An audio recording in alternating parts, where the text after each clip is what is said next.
Mendengarkan tausiah subuh yang insyaallah akan disampaikan oleh Ustaz Dr. Alfa Safrizal Putra LC.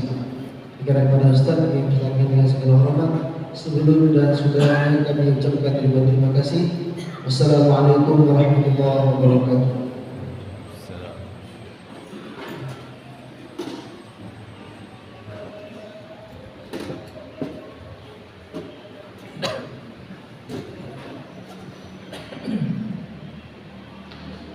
أعوذ بالله من الشيطان الرجيم بسم الله الرحمن الرحيم السلام عليكم ورحمة الله وبركاته الحمد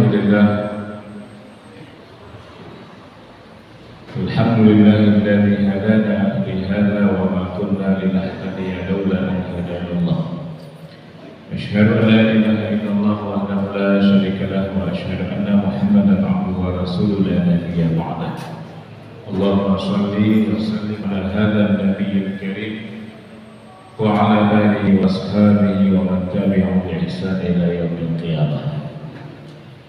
Hadirin sidang jamaah salat subuh yang dimuliakan oleh Allah Subhanahu wa taala.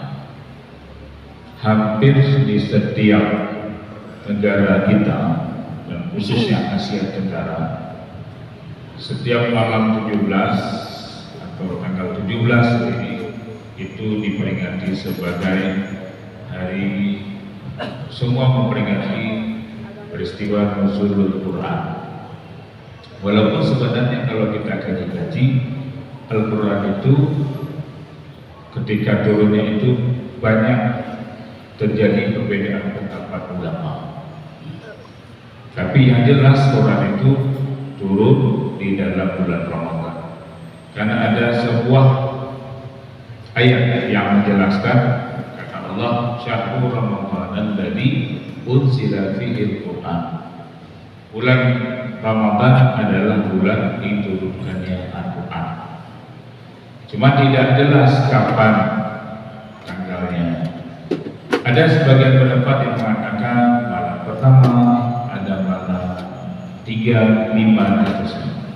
Ada juga yang mengatakan malam 17, karena ada peristiwa turunnya Al-Quran itu ketika Yaumul Taqal Jam'ani, ketika dua kelompok besar berhadapan, yaitu pas ketika terjadi peristiwa Perang Badar. Ada yang mengatakan demikian. Tapi ada juga yang mengatakan dikuatkan lagi dengan ayat Inna anzalna fi lailatul qadar. Sungguh Al-Quran itu diturunkan pada malam Lailatul Qadar. Jadi perbedaan pendapat kapan Lailatul Qadar. Ada yang tahu kapan Lailatul Qadar.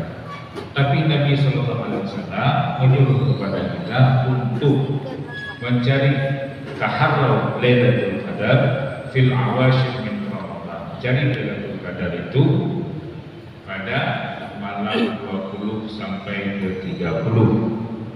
Kenapa kita disuruh cari Lailatul Qadar? Lailatul khairu min alfi syahrin. Karena ada nanti satu malam yang di sana apabila kita beribadah, baca Quran saja atau apa saja, ketika kita melakukan ibadah pada malam itu melebihi alfi syahrin, melebihi daripada 1000 bulan. 1000 bulan kalau kita konversikan ke angka, ya sekitar 83 tahun. Maka sesiapa yang beribadah pada malam itu, maka dia seolah-olah telah beribadah selama 83 tahun. Jadi luar biasa hadiah ataupun bonus yang diberikan oleh Allah Subhanahu wa taala kepada kita. Maka carilah. Kemudian ada juga hadis lagi yang mengatakan man salatul isya jama'atan fi lailati Ramadan. Barang siapa yang salat isya berjamaah dalam bulan Ramadan, faqad adrakaha, maka dia telah mendapatkannya.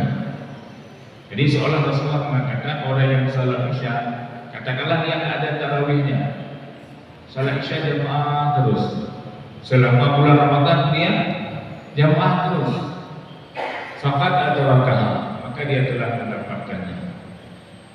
Tapi Lailatul Qadarnya Lailatul minimalis. Kenapa? Hanya salat Isya saja. Ada lanjut lagi ke salat tarawih. Maka oleh karena itu hadirin sidang jemaah, mari kita perkuatkanlah ibadah kita lagi. Karena Rasulullah memang meminta kita untuk mencarinya. Nah, jadi di Asia Tenggara peringatan itu diperingatkan kebiasaan pada 17-18. Beda dengan Timur Tengah. Timur Tengah itu melaksanakan peringatan nuzul Quran itu hampir setiap malam 27. Jadi malam 27 Ramadan, kadang-kadang ada sebuah masjid itu mengundang salah seorang imam yang terkenal untuk mengimami pada malam itu. Dan di sana salat pun dipanjangkan dan doa pun dipanjangkan juga. Itu setiap malam 27 sebagai peringatan nuzul Quran. Lalu apa itu nuzul Quran? Nuzul Quran itu adalah proses turunnya Al-Quran. Yang mana proses turunnya Al-Quran yang sekaligus ada dua tahap dia turun Al-Quran. Yang pertama dari Lauhul Mahfuz ke Baitul Izzah. Baitul Izzah itu adalah langit pertama. Itu turunnya sekaligus. Nah, itulah yang menjadi perbedaan pendapat ulama. Ada yang mengatakan malam ini, malam itu, malam sholat, malam 27, malam 17, malam ganjil. Itu turun yang pertama. Kemudian turun yang kedua, yaitu dari Baitul Izzah kepada baginda Rasulullah Sallallahu Alaihi Wasallam. Tapi turunnya berangsur. Kalau tadi sekaligus, maka yang kedua ini turunnya berangsur. Kapan Rasulullah turun? Oh, ketika masalah ini Allah turunkan ayat ini. Ketika masalah ini Allah turunkan. Ketika masalah perang diturunkan ayat-ayat perang.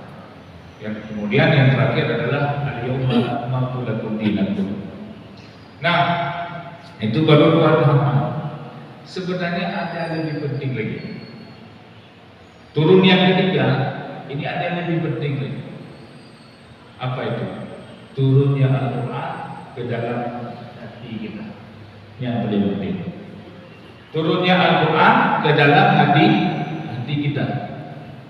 Kenapa? Karena fungsi Al-Quran itu adalah untuk menenangkan kita, untuk mau'izah kita. Kalau kita baca surah Yunus itu ada 4 fungsi daripada Quran itu. Ada 4 fungsi dalam Quran surah Yunus ayat 54. Kata Allah Subhanahu wa taala, fungsi yang pertama adalah mau'izah. Apa itu mau'izah? Mau'izah itu pembelajaran kita. Maka di dalam Al-Quran itu terlalu banyak, hampir 2/3 Quran itu adalah kisah-kisah. Bahkan ada dalam Quran itu satu surat yang bernama Al-Qasas. Yaitu apa maknanya? Cerita-cerita. Kalau mufradnya Al-Qisah, kalau jamaknya Al-Qasas. Makanya kalau kita buka Al-Quran itu hampir 2/3 Al-Quran itu adalah cerita-cerita. Untuk apa cerita-cerita itu diperkenalkan kepada kita? Agar kita mau mengambil pembelajaran. Contohnya misalnya, kita katakan pada anak kita, contoh, hai anak, jangan kau durhaka kepada orang tuamu. Itu gambaran di kepala anak biasa saja. Tapi ketika kita memberi contoh, ketika kita ceritakanlah cerita tentang maling kundang. Yang apabila anak dia durhaka kepada orang tuanya, dia akan menjadi batu. Maka akan ada rasa ketakutan dalam hatinya. Begitu juga Al-Quran. Al-Quran diturunkan dengan fungsi sebagai mau'izah agar kita menjadi ataupun mencari ataupun mendapati pembelajaran yang apabila kita baca cerita itu akan menenangkan hati kita. Oh, lagi ini Allah. Ternyata Allah sudah menceritakan seperti masa-masa sekarang. Coba lagi, ketika masa peperangan Irak, kan sekarang lagi masa-masanya perang Irak dan Amerika. Kemudian kemarin keluar statement dari salah seorang menteri yang mungkin Bapak sudah kenal. yang menteri itu banyak tugas lagi boleh izin. Ada juga siapa dia? Dia katakan dalam 20 hari ini kita minyak itu hanya ada persediaan 20 hari, 20 hari. Akhirnya panik, antrian di mana-mana. SPBU coba ya, hampir SPBU itu bergerak. Rasa-rasa ini kita bayangkan boleh kita mau masjid dengan cukup mengatakan. Di antrian SPBU tadi saya lewat di salah satu SPBU itu sudah ada antrian mobil. Luar biasa, paniknya. Kemudian tiba-tiba datang lagi statement yang lain, aman-aman saja. Kalian ingat? Aman-aman saja. Kita sudah mengambil di sana macam diperkuatkan lagi oleh Ketua DPR kemarin ini mengatakan kita sudah ada persediaan, tak usah panik. Tapi kita tetap panik, ya kan? Tetap panik. Ternyata kepanikan kita itu diceritakan oleh Allah. Apa kata Allah di dalam surah Al-Ma'arij ayat 19? Innal insana khuliqa halu'a. Sesungguhnya manusia itu benar-benar berada di dalam apa? Dalam keadaan panik. Nah, kalau kita panik tentang ini, panik tentang kehidupan, sedikit ada masalah langsung panik kita. Dan ternyata itu sudah diceritakan oleh Allah. Lalu panik menurut Allah itu apa? Galau menurut Allah, innal insana khuliqa halu'a. Sesungguhnya manusia itu memang betul-betul diciptakan itu dalam keadaan apa? Apa maksud apa dalam pengertian Allah? Wa idza massahu syarru jazua. Apabila dia diberikan keburukan, diberikan kesengsaraan, seolah-olah selalu kesengsaraan yang dialaminya. Dia tak ingat masa-masa nikmat dulu, dia tak ingat dia. Dia merasa aku apa? Seakan berapa puluh tahun telah diberikan nikmat oleh Allah, susah dia. Tak pernah dia ingat itu. Sedikit baru diberikan. Jadi obat bahasanya, kalau masanya tupeh. Tapi tupeh kita tupeh lagi Kalau tupeh lagi lusun namanya. Makanya kalau tupeh lagi tupeh maka batal saja. Batal hukum kita kalau kita bersentuhan dengan orang ajnabi, dengan orang asing, dengan lawan jenis. Kalau dalam mazhab Syafi'i dengan istri kita pun batal kalau bersentuhan begini. Tapi kalau ini yang dikatakan oleh Allah, wa idza massahu itu lagi bacut. Adanya juga buat dia dicuti di Allah bacut saja dicuti seakan-akan berat sekali. Gujuk tiba bacut tiba gujuk. Seakan besar sekali nikmat yang pernah diberikan dulu itu tak pernah, rasanya tak pernah dia merasakan nikmat Allah yang pernah diberikan kepada dia. Bacut di Allah, bacut cimuta kan ada merah, ini ada. Takik pada haji berpuasa loh, berat takik pada. Apa kita? Wa idza masahu syarru jazua. Ketika diberikan cuti oleh Allah sedikit, terasa besar sekali. Makanya di dalam ayat Allah Subhanahu wa taala memuji salah seorang hambanya yang bernama Ayub. Ayub dipuji oleh Allah, ni'mal abdu.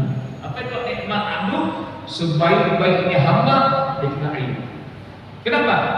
Bagaimanapun penderitaan yang beliau derita, sedikit pun beliau tidak mengeluh. Tak ada pernah mengeluh. 18 tahun beliau sakit, tidak bisa. Dan sakitnya bukan sakit kecil, bukan sakit cilet-cilet. Itu dari badannya itu keluar belatung. Sampai beliau itu diasingkan dari orang lain. Diasingkan beliau. Tapi beliau sedikit pun tidak pernah mengeluh. Sampai saya mengatakan, wahai suamiku, mintalah pada Allah semoga. Apa kata Ayub? Tidakkah kau ingat kenikmatan yang sudah banyak Allah berikan? Hanya baru berapa tahun kita diberikan musibah seperti ini. Masa kita sudah mengeluh? Itu kata Ayub. Makanya Ayub ni'mal abdu. Sebaik-baiknya hamba adalah Ayub. Makanya Pak, kita nanti kalau masuk ke surga, akhlak kita seperti akhlak Nabi Ayub. Akhlak kita seperti akhlak Nabi Ayub. Kalau kita enggak baca dicekik, panik. Baca statement dari ibunya, panik kita. Butuh panik. Yukiban. Ini ciri khas kata Allah Subhanahu wa taala, innal insana khuliqa halu'a. Sungguh Allah itu menciptakan manusia itu memang selalu apa. Kemudian itu yang pertama. Yang kedua, wa idza masahul khair manu'a. Ketika dia diberikan sedikit kekayaan, ketika dia diberikan sedikit sehat, ketika dia diberikan sedikit kebaikan, pelit. Ketika dia diberikan kekayaan, pelit, datang penyakit pelit. Nggak mau dia sedekah. Kenapa? Lagi sehat. Nggak mau dia sedekah. Kenapa? Bahkan Rp1.000 pun berarti sekali. Rp1.000 sangat berarti bagi dia. Hai David, datang orang baca sedekah. Hai David, walaupun Rp1.000, hai David, pulang pikiran ini. Ribet dia bagi fakir. Begitu pelitnya ya. Makanya kata Rasulullah SAW ketika ditanya oleh sahabat, ya Rasulullah, ayyu a'zamu sadaqah? Mana sedekah yang paling besar? Mana sedekah yang paling agung ya Rasulullah? Idza tasaddaqa wa antum sahihah. Sedekah yang paling besar adalah sedekah ketika dirimu sehat. Makanya susah. Makanya sedekah yang paling agung ketika diri kita sehat. Kenapa? Karena ketika sehat kita pelit, krit. Contoh saja, saya biasa waktu kecil-kecil itu suka sekali ayam dada, ayam goreng dada. Jadi saya itu kalau ada ayam dada, langsung saya kasih adik saya pun saya tak pernah saya kasih. Kenapa? Karena memang enak kali ayam goreng dada. Jadi kemana-mana ibu saya itu sudah menyiapkan di sini. Jadi suatu hari saya jatuh sakit, nggak makan sudah 2 hari nggak makan nasi. Karena anaknya kalau bahasa kita belum makan nasi. Padahal roti kali lebih juga. Yang paling sehat lagi ayam goreng. Nah, jadi 2 hari saya nggak makan. Akhirnya kata ibu saya, terpeget ayam goreng, jelma dibuatlah. Saya nggak akan bagi-bagi. Dibuat ayam goreng. Pas dibuat ayam goreng, dicupit sedikit oleh orang tua saya, diberikan kepada saya.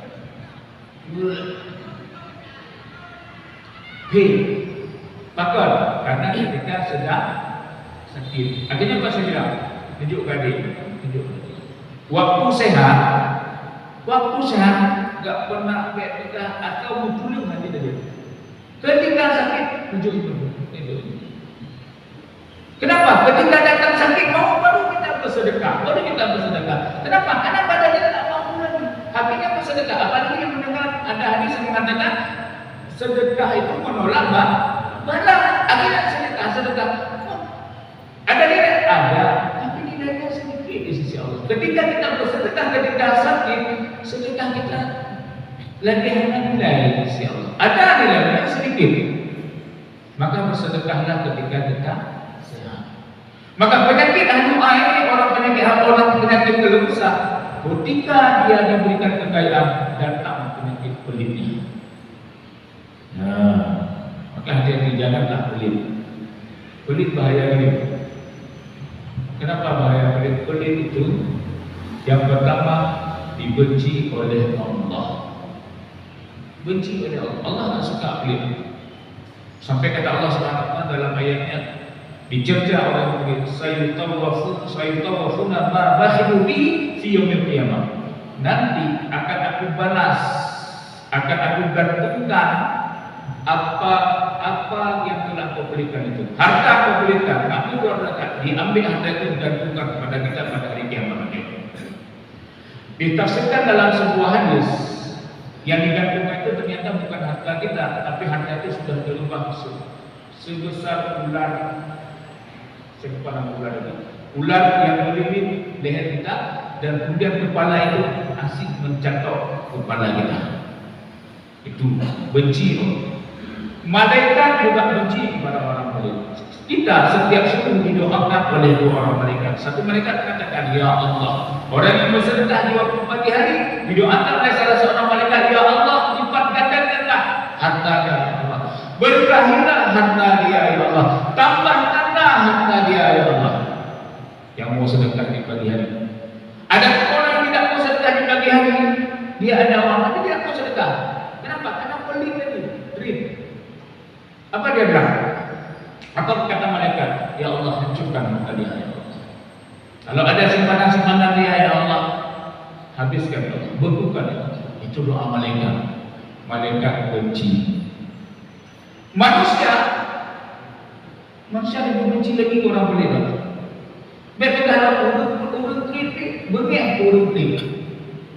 Urut kritik, hanya kena urut kritik.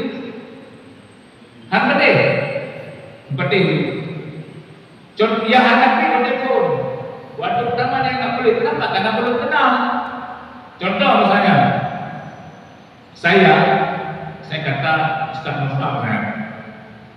Ustaz Nofal kan? Ustaz Khalil Nofal. Saya panggil biasa Nofal. Ustaz Khalil. Ustaz Nofal, nanti ini contohnya misalnya bukan puasa. Kita selesai salat subuh, kita makan bareng ya. Kita minum kopi. Okey. Saya bilang, okey. Besok jumpa lagi. Ustaz Nofal, minum kopi yuk. Rupanya yang bayar kemarin beliau bayar, hari ini juga beliau bayar. Besoknya jumpa lagi.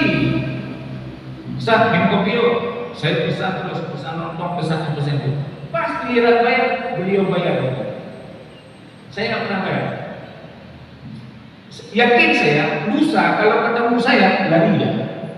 Lari berapa? Dia mau Ustaznya, tapi dia ini. Tapi dia ini. Urang krim tak ada kayak. Urang krim menyekan tu wate betul ni semangat tu. Wate cerita cakap kono yang ini benar. Wate tu dia bayu agak-agak. Wate tu kasih macam-macam 3 hari. Yang pertama yang popular di telepon. Ya. Dia telepon langsung. Ya.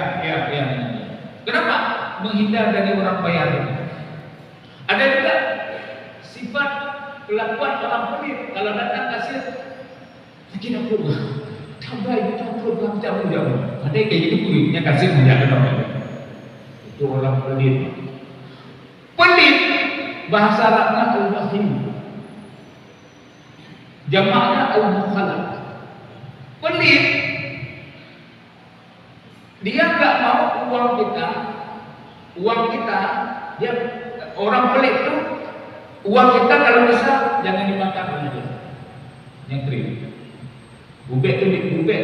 Pokoknya kita bayar kan bubek kan ya. Itu pelit.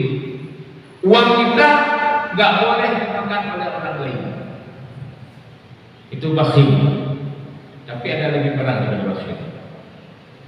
Terus ada lebih parah daripada bakhil. Nah, lebih parah daripada krim. Namanya tahu? Syuh. Uang kita, kalau bakhil uang kita tak boleh keluar untuk orang lain. Tapi kalau syuh, uang kita tak boleh keluar untuk kita. Bagi cipek dia untuk keluar dia untuk dia sendiri pun dia tak mau keluar. Hanya namanya dikeluarkan dulu dia. Nanduk panah. Pelit. Benci. Manusia tak suka. Binatang hewan pun tak suka dengan orang bakhil. Tak suka orang pelit. Coba lihat. Kucing. Kucing itu binatang yang ada zonnya. Kucing. Dia ada perasaannya. Jadi ketika dia meong, itu sebenarnya dia minta makan sedikit. Kita sedang makan. Datang kucing. Dia meong. Itu kalau dia bisa bicara, dia pegang kayak dia baju ada baju. Tak perlu dulu yang kali ngomong-ngomong baju. Adanya tak masalah. Tapi orang pelit, dasar orang pelit. Ayo. Kita dia buat pada ini. Pulau burung yang memang begini. Dia orang yang pelit. Kan kucing itu kan kalau kita ada kucing, kalau kita enggak kasih makan dia, kita berdosa kita. Nah, tunggulah kita namanya. Kalau kita enggak kasih makan ke dia, tunggu tanggal mainnya. Apa tanggal mainnya? Ini tengah hidup, tempat boeh namanya. Atau sofa, atau tempat ini. Kenapa? Dia ada suruh, dia ada rasa. Tapi coba bapak ibu kasih dia pagi, saya pas waktu kasih makan siang. Dia kadang-kadang tak mau dia kontrolin tempat kita. Bahkan kalau ingin dia mau kotoran, dia akan lebih memilih untuk keluar. Dia datang ke pintu, itu saya sudah praktek. Dia datang ke pintu, saya buka dia tempatnya tak langsung rupanya dia tempat tanah. Dia buang kotoran. Apalagi kalau kita menyediakan tempat dia buang kotoran, dia datang ke situ. Itu kalau memang baik dengan kucing, karena kucing itu ada zat aneh. Apakah ini sedang dimaafkan oleh Allah SWT sekali? Nah, kata Allah SWT setelah menceritakan tentang sifat panik tadi, Allah memberikan solusi. Mau nggak kalau nggak panik? Orang yang nggak panik itu kata Allah SWT dalam ayat berikutnya, illal musallin, kecuali orang-orang yang salat, alladzina fi salatihim daimun. Ini dia, ini obat panik, obat galau, obat tidak berkeluh kesah. Kata Allah SWT itu yang nggak ada galau itu pada orang-orang yang salat dan selalu mempraktekkan salatnya. Yang gimana maksudnya? Bagaimana maksudnya selalu salat? Apakah kita harus selalu di tempat kita salat? Dulu itu sampai enggak? Ternyata bukan itu. Ditafsirkan oleh para ulama. Salat itu kan didahului Allahu Akbar, takbir ihram. Diawali Allah dengan takbir ihram, kemudian rukuk, kemudian sujud, dan diakhiri dengan salam. Assalamualaikum. Ternyata orang yang tidak kena penyakit panik, dia selalu membawa salatnya. Dia kalau tadi salat yang kita lakukan itu hanya katakanlah hanya gerakan-gerakan tubuh kita, fisik kita, tapi setelah salat dia salat lagi. Artinya apa? Dia bawa sifat-sifat salat yang ada di dalam salat, dia bawa keluar salat. Bagaimana dia bawa keluar salat? Dia selalu muraqabah, merasa diri selalu diawasi oleh Allah Subhanahu wa taala. Kalau orang yang merasa selalu diawasi oleh Allah Subhanahu wa taala, maka dalam hatinya adalah Allahu Akbar. Jadi Allahu Akbar bukan sebatas salam saja. Allahu Akbar dia bukan sebatas salam itu bukan selesai Allahu Akbar. Selesai salat pun dia masih Allahu Akbar. Artinya apa? Allah Maha Besar. Ada Allah. Saya diberikan masalah begini, ada Allah. Saya diberikan begini, ada Allah. Saya diberikan musibah seperti ini, ada Allah. Ada Allah yang Maha Besar. Allah yang menjadikan masalah ini, dan Allah juga yang akan menyelesaikan masalah. Jadi dia selalu membawa Allah. Ketika dia bekerja, Allahu Akbar. Ketika dia menulis, Allahu Akbar. Ketika dia mengajar, Allahu Akbar. Ketika dia bekerja, Allahu Akbar. Setiap apa yang dia lakukan, Allahu Akbar. Inilah yang dikatakan alladzina hum fi salatihim daimun. Terus-menerus dia Allahu Akbar, Allahu Akbar. Orang yang memiliki di dalam hatinya Allahu Akbar, sedikit pun tidak akan resahnya. Hanya rasa, ada galau, tidak ada panik. Kenapa? Ada Allah. Ini tawakal keras tinggi. Dan tawakal keras tinggi itu akan kita capai apabila kita selalu salatnya khusyuk. Bagaimana khusyuk? Kata Allah Subhanahu wa taala, alladzina yadhunnuna annahum mulaqu rabbihim wa annahum ilaihi raji'un. Khusyuk. Kalau kita ingin khusyuk, kata Allah Subhanahu wa taala, berprasangkalah ketika kita menghadap Allah, itu adalah salat terakhir. Salat subuh tadi, jangan-jangan ini adalah salat terakhir kita, maka hadir khusyuk. Alhamdulillah kita diberikan waktu sampai zuhur. Jangan-jangan ini adalah zuhur terakhir kita, timbul khusyuk. Sampai waktu masa, jangan-jangan ini adalah waktu terakhir saya salat, maka hadir khusyuk.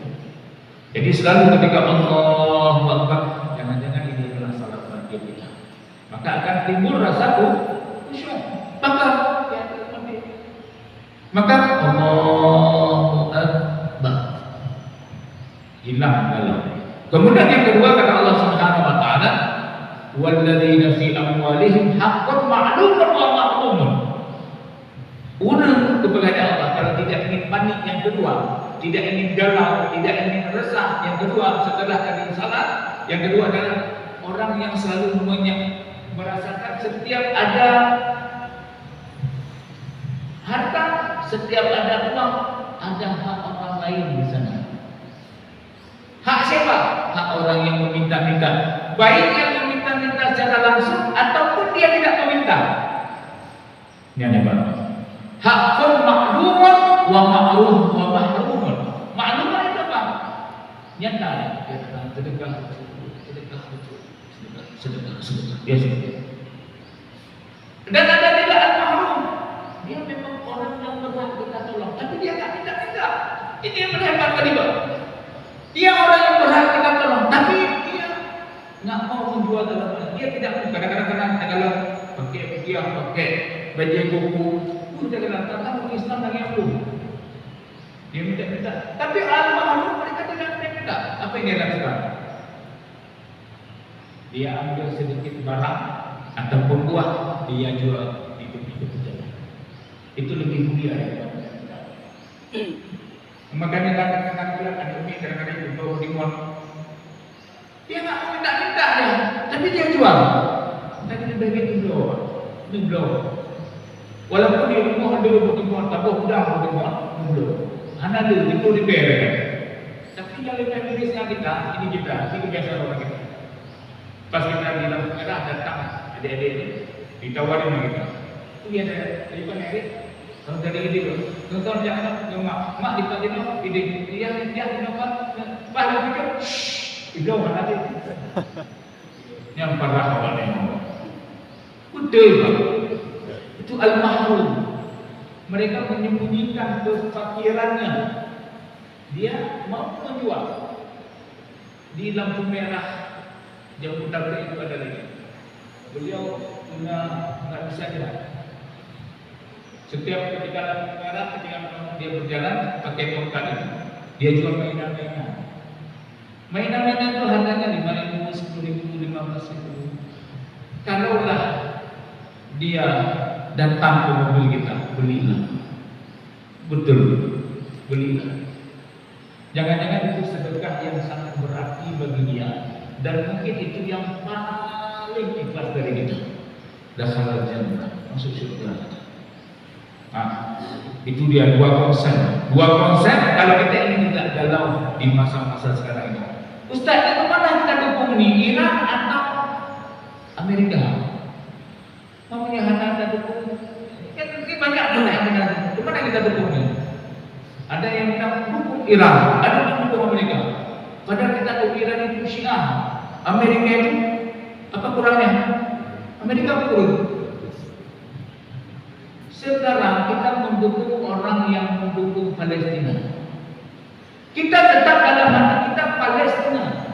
Oh sekarang saat ini Iran yang membela Palestina, tentu kita intinya apa? Mendukung Palestina.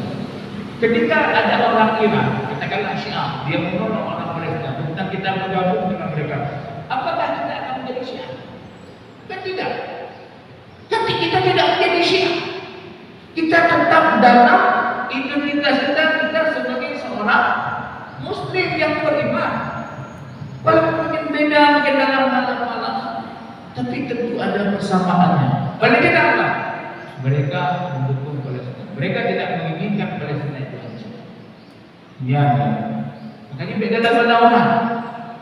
Tenang saja dalam menyikapi hal-hal seperti sekarang ini. Yang penting dalam hati kita tetap membela Palestina. Oh sekarang mereka sedang membela Palestina, ya kita dukung. Intinya adalah Palestina. Wallahu a'lam bishawab. Hadirin sedang dimuliakan oleh Allah Subhanahu wa taala. Inilah dia dalam Quran itu terlalu banyak sekali mengolah pembelajaran. Ini belum lagi kita ceritakan tentang Nabi Musa, tentang Nabi Isa, tentang Nabi Adam, tentang Nabi Yusuf. Itu terlalu banyak. Dua ketika dalam Al-Quran adalah mau'izah, pembelajaran ataupun cerita-cerita yang bisa kita ambil intisarinya, yang bisa kita praktekkan di dalam kehidupan kita sehari-hari. Hadanallahu wa iyyakum ajma'in. Lebih dan kurang saya mohon maaf. Assalamualaikum warahmatullahi wabarakatuh.